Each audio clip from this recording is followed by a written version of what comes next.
what have you seen as the major developments in these recent years revolving around CX feedback collection methods? Yeah, when you think about CX has now become such a big industry, and there's so many different kind of techniques and ways you can go. But we see patterns emerge around the most successful clients we work with. And there's a handful of strategies, 3 that we're going to go through today, that we've really seen stand out and have brought their customer experience programs to the next level. And maybe it's just helpful to, before we even get into those, to describe what are we talking about when we say customer experience measurement programs. So these are, programs that companies set up to measure experiences that companies have at various touch points. It could be after a call to a contact center, it could be after a visit to a store or a visit to a website. And after that experience occurs, we or others in their industry are reaching out to those customers to understand how well that experience went, right? That becomes the basis for what's known as customer experience management or voice of the customer. And it's something that has turned from kind of a pure market research endeavor back in the day to something that's very operational and pervasive throughout the organization. So, and that leads us, Courtney, to our first strategy, right? That we've been talking about, the pervasiveness of just this customer information and their feedback on a daily, hourly, minute basis, practically. Companies can understand how customers are feeling, and it's important that those data are not in silos, correct? Like that's one of the key things. Yeah, absolutely. I think today, we're really going to dive into what are the next steps. So once you get your program launched and you are collecting that feedback, what are you doing with it? Because I know it's so easy to kind of set it and forget it kind of thing. But it's obviously important. You're gathering the feedback for a reason, and you want to implement it because that's ultimately what you're looking to do, is to kind of better your business and better your operations to kind of appease your customers.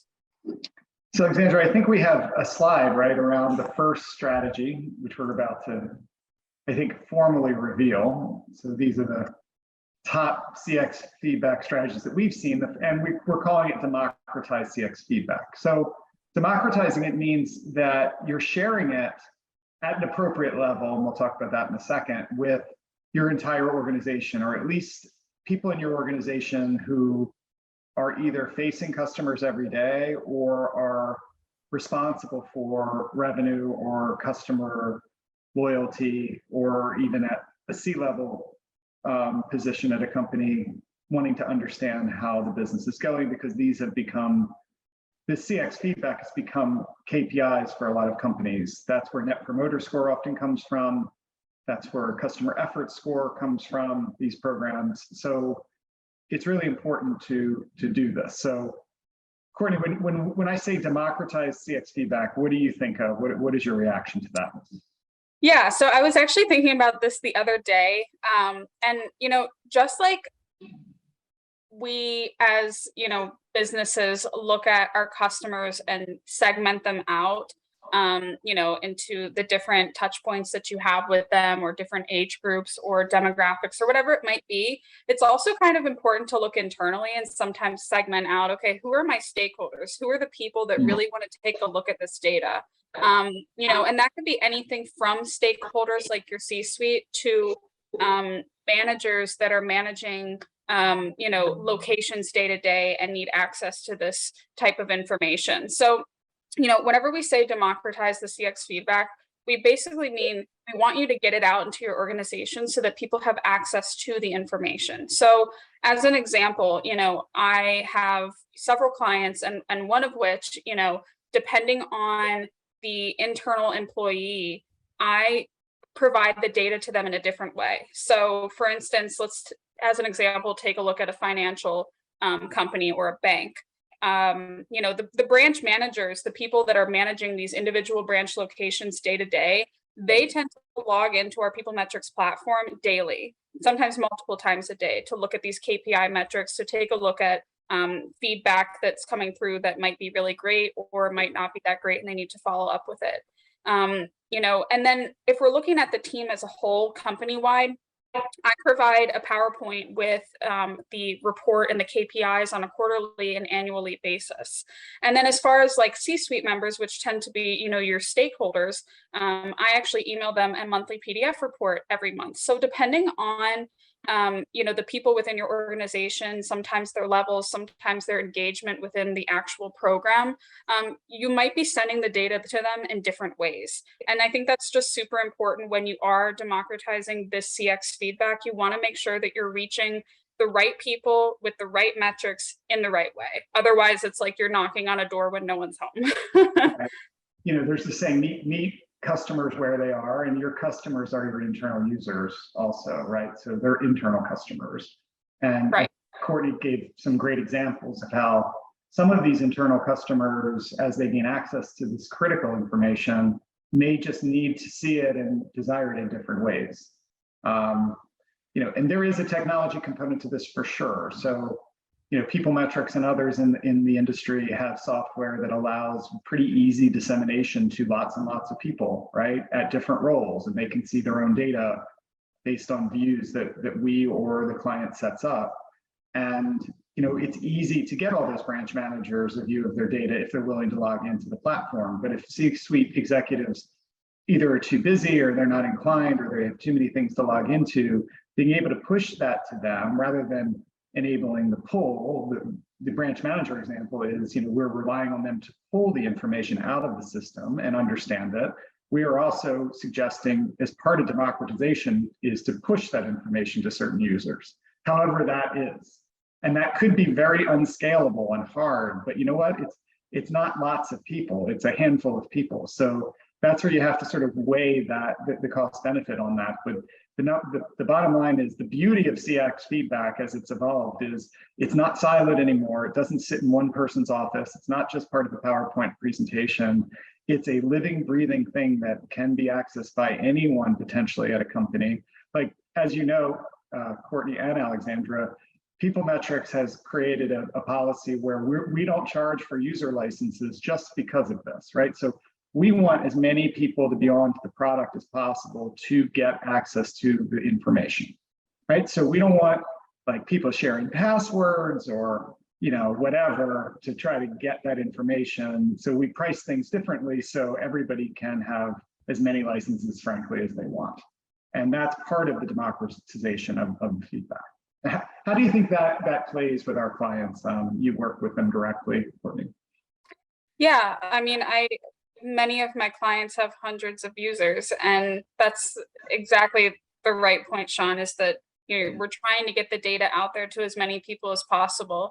And the long-term goal is so that you can take a look at this data and really utilize it to your benefit and be able to kind of put it into action, so that you can make some of these operational or company-wide changes. So, the point of democratizing this feedback is to really get it out there so that people can see the results and see, what your customers are saying, because it is important, and to just kind of set it and forget it, really isn't going to be valuable to your program.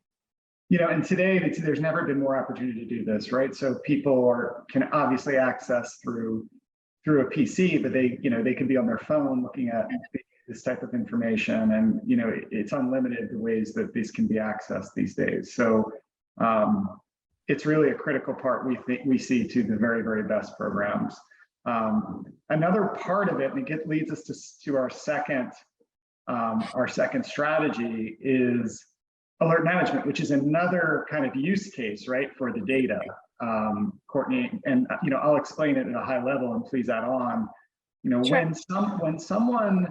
When a customer of yours has a poor experience, say their NPS, Net Promoter Score, is low, or their customer effort score is low, meaning it's taking them a lot of effort to get something done, or they have, they're dissatisfied with their most recent experience, or they indicate they have a problem, we can alert the company that happened at an individual level. So if Alexandra here, had a phone call, called a contact center about some bill dispute, and it wasn't resolved, and the person speaking to her, say, wasn't knowledgeable and didn't treat her with respect or whatever, she could indicate that on a survey, and that would go to you, Courtney, if you were running that contact center, right? And at an individual level, you would know Alexandra is not happy, and you would get an alert, and then you can, go through the process of closing that.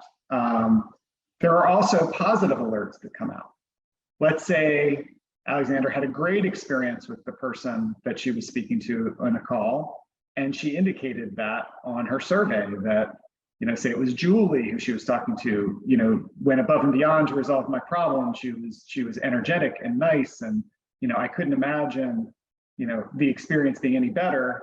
You get that as her supervisor, Courtney, and you can then shoot that to her and say, hey, Julie, great job. We call that a recognized alert. So these alerts can be generated from these programs, and it really is something that can bring the CX management to another level. Yeah, and I think the real beauty of these alerts is that they're in real time. So, when these interactions occur, whether it be positive or negative, an alert would be immediately sent to the appropriate person to kind of take a look at it and close that loop. And so we have the software to be able to take a look at the alert, take a look at the survey response to provide context to maybe why that particular alert was triggered, who triggered the alert, how you can reach out to them, all of those things. And that's the beauty of this alert management is what we call it, and being able to close that feedback loop.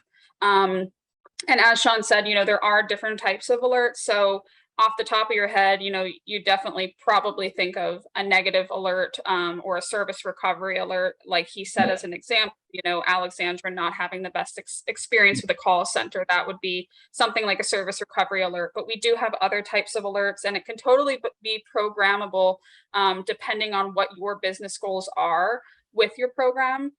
So you can totally choose which alerts kind of fit your business needs, but there are other alerts like sales opportunity alerts. If somebody says that they're interested in another product in the survey, there are ones like Sean mentioned, a recognize alert, which is where somebody kind of recognizes that somebody did an exceptional job during their interaction. So there are different types.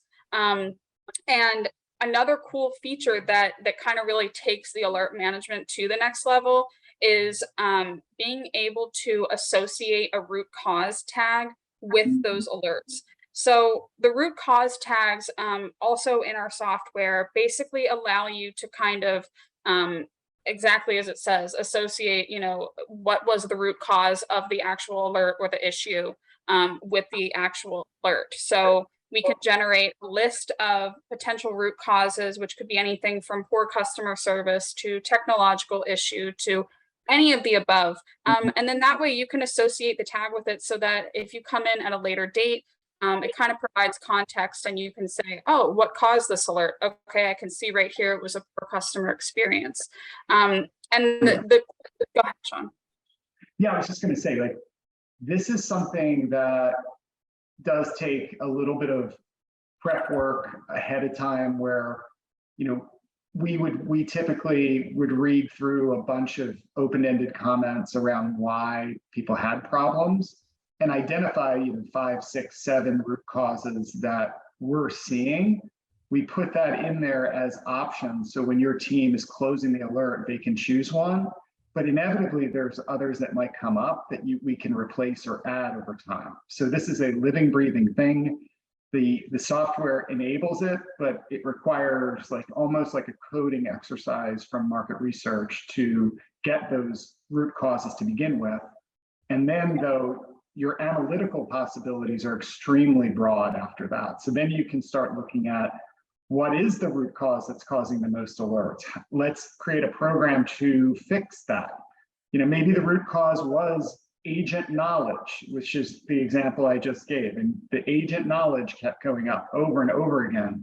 So the client says, let's put a training program together to help the agents get more familiar with our products and services.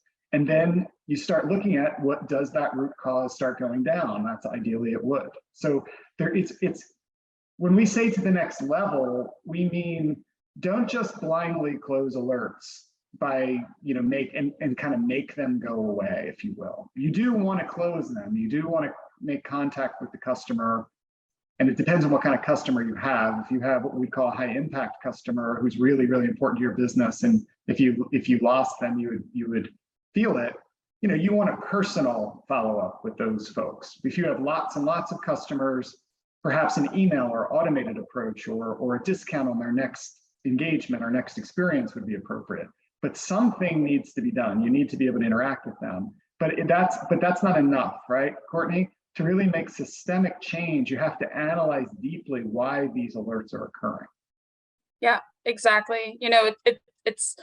It's kind of like putting a Band-Aid on something. It's like you want to fix what the actual root cause or what the actual problem is, so that hopefully these issues don't keep reoccurring. So like Sean said, I think a really vital part of alert management is being able to analyze what those root causes are, because then, like you said, you can tell how many alerts are maybe generating based on a particular root cause, or what's the number one root cause that is causing these alerts to be generated. I think it's a super valuable thing to be able to analyze, for sure.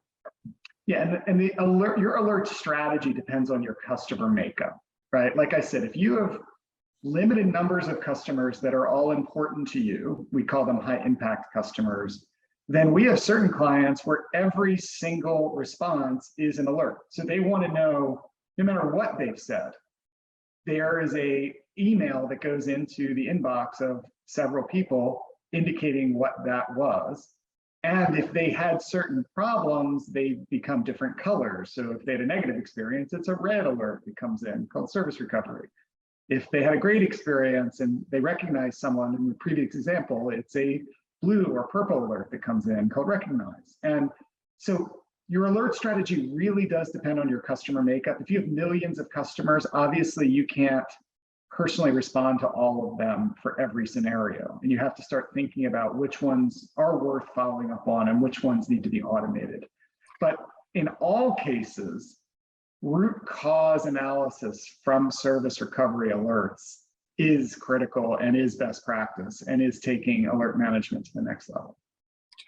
That is for sure. And one thing I will add too is that I want to keep in mind also that alert management doesn't have to just pertain to these post-transactional surveys. So we have also, relationship surveys, which are sent on usually an annual or quarterly basis, sometimes semi-annually. And there have been clients of mine that have an alert programmed if somebody answers, has your perception of X company improved, stayed the same, or worsened in the past 6 months or a year? And whenever the answer is worsened, an alert will be generated. So I just want the audience to also keep in mind that it doesn't, if your business, if you're thinking off the top of your head that you don't necessarily have maybe a transactional business, that's fine. Alert management can be valuable on a relationship holistic survey as well. We've certainly seen a lot of those. Great question, great point, Courtney. I've had clients who have triggered an alert on a question around whether on an NPS, would you recommend, and triggered the alert on those that would recommend. And then they reached out to those who would recommend, thanking them for that, and kind of asking them if is there anybody that they could think of that might benefit from our products or services. So just you can be super creative with this. It's just triggering a notification based on some sort of criteria that you want to take action on. That's really what it is. And it can be, you can be very creative with it. And shameless plug, you should use a platform that enables multiple alerts like ours. Some don't. We can move on to the next one. All right. Could be the most important one. So look, people are drowning in data.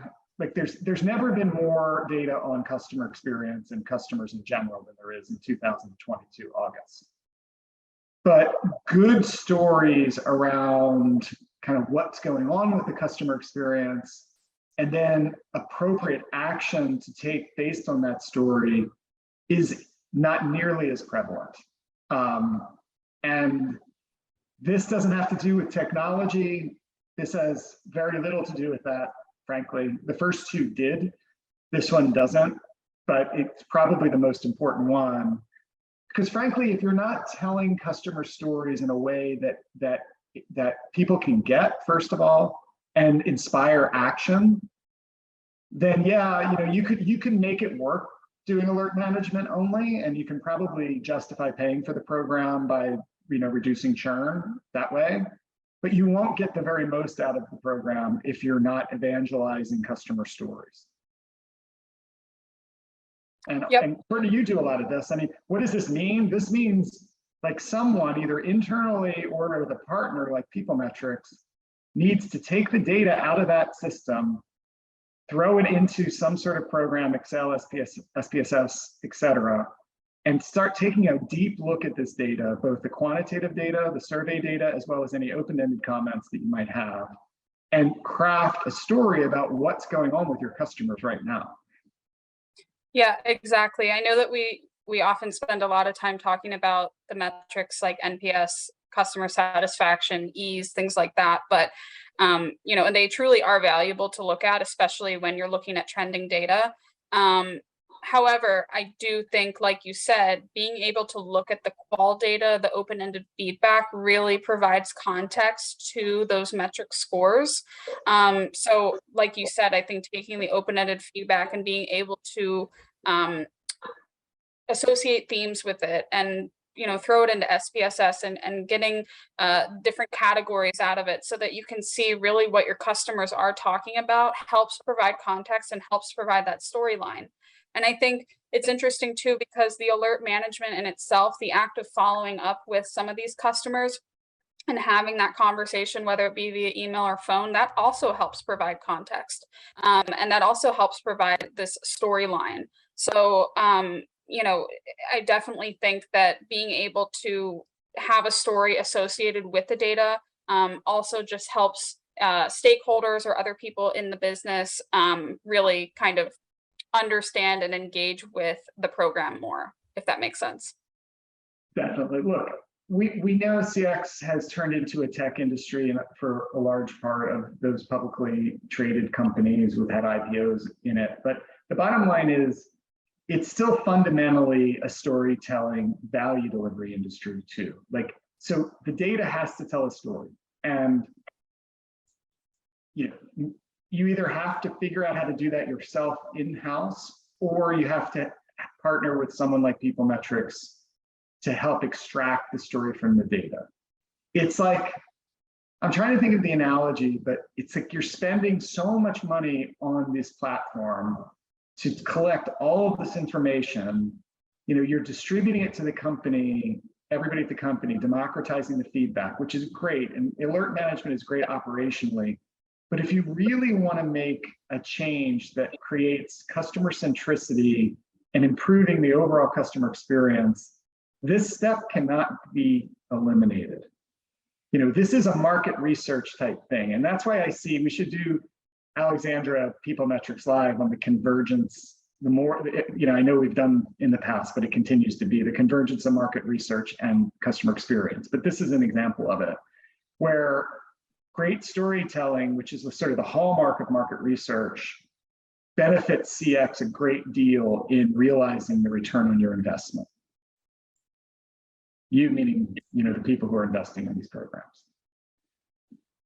Yep, absolutely. And then I think another super important part of that is kind of where you're telling the story. So there are lots of ways that you can reach your organization. And I know that we talked about this kind of in our first step around democratizing the feedback. But there are different ways, whether it's, sending out reports, doing a company newsletter, town halls, individual meetings, like group meetings and brainstorm meetings and ideation meetings, things like that within your company. There are lots of ways that you can tell these stories and reach your organization for sure. There is technology ways to enhance this as well. I'll throw out a couple ideas. One, if we do this with some clients, we are asking for some of them to provide video feedback at the end of the survey, and being able to share those videos across the organization is often very, very powerful. We've had other clients create posters, huge posters around some of the results and trends that were going on with customers and put them all over the office so you can't miss them when you walk in to the office, back when people went into the office. But you can still do that via a Zoom meeting or all hands meeting, share things like that across the organization. And just being able to tell a really succinct story about what's going on with customers. Story meaning, the customer is the hero for your company, or at least they should be. And if the hero is experiencing pain, that pain has to be described. And then how are you going to relieve that pain to make this hero even more heroic going forward, right? So these are like basic storytelling techniques, and they really will bring your CX feedback program to another level if told well and if told consistently. Yeah, and just off the top of my head, it made me think of an example with one of my clients, the financial banking client, and we often review our quarterly reports together, and one of the touch points is using an ATM. And we noticed that the NPS and the ease of using the ATM was going down a lot, and we didn't quite know why. And it wasn't until we actually looked at the open-ended feedback that we found it was such a specific reason. And we spent most of the time, that the metrics themselves were super important, but we spent most of the time during that report readout analyzing the open-ended feedback, because the reason was that the screen of the ATM that they were using reflected at a really odd angle with the sun, and they couldn't read the ATM whenever they were trying to use it. So just something that you would have otherwise known unless you really dove into that open-ended feedback to be able to provide context and a story with the metrics. So that's just a really small example, but it was something that was very interesting and otherwise we would not have known. That is a great example. And the gold in your program is in the open ends. So there's a fine balance between asking too many of them and not enough, but there at least should be a couple. There should be an open end after your either NPS or effort or overall satisfaction question, whichever one you're using. And there certainly should be an open end if you ask a problem, which you should, we think, in every transactional program at least. You should be asking about what's going on with that problem. Alexandra, it looks like we've eaten up this half hour already. So do we have any questions we want to get to before we end this today? Yes, here, let's at least get to one. What's the best way to tell stories from CX data? Yeah, I think we were just building on that. I think the first step is looking at the open-ended comments very strongly and linking it to some sort of quantitative outcome. So if you're seeing a lot of detractors, look at the detractor open ends. If you're seeing a lot of problems, look at the problem open ends. Or if you're just killing it, then let's look at your promoters, your top people, and seeing, why are they loving it, and tell that love story to your team. Yeah, exactly. I always say that too. It's important to obviously take a look and see why your detractors are your detractors, but it's also really important to know why your promoters are your promoters and to be able to capitalize on what you're really good at. So, completely agree with you. Diving into those CX metrics and being able to, associate the open-ended feedback with it to be able to provide some context and storyline really helps, evaluate the CX data as a whole. Yeah, and I think the one last thing I'll say before we break for today is, when you're telling the story, make sure you do include some of those quotes in your slides when you're telling the story. So I'm a big fan of integrating quantitative and qualitative together in one slide. So if you're seeing, say, Net Promoter Score going up quite rapidly compared to previous quarters, in addition to showing that maybe bar graph or line graph of that occurring, put some comments from your promoters in there about their experience getting better, or why is it happening? Why is this something that is better than it was before? And it just always brings the slides to life. And people relate to humans. They don't relate to graphs typically. It becomes much more real to them when they either see a quote or, better yet, see a customer talking about their experience. Yep, that's so true. I like I said before, it's interesting because most of my clients spend most of the time looking at the open-ended feedback because that's really what it's relatable, and they can really associate with their business. Well, this has been a great session. Thank you both for sharing your expertise with us today. And thank you all for tuning in. We'll see you next time on PeopleMetrics Live. Thanks, everyone.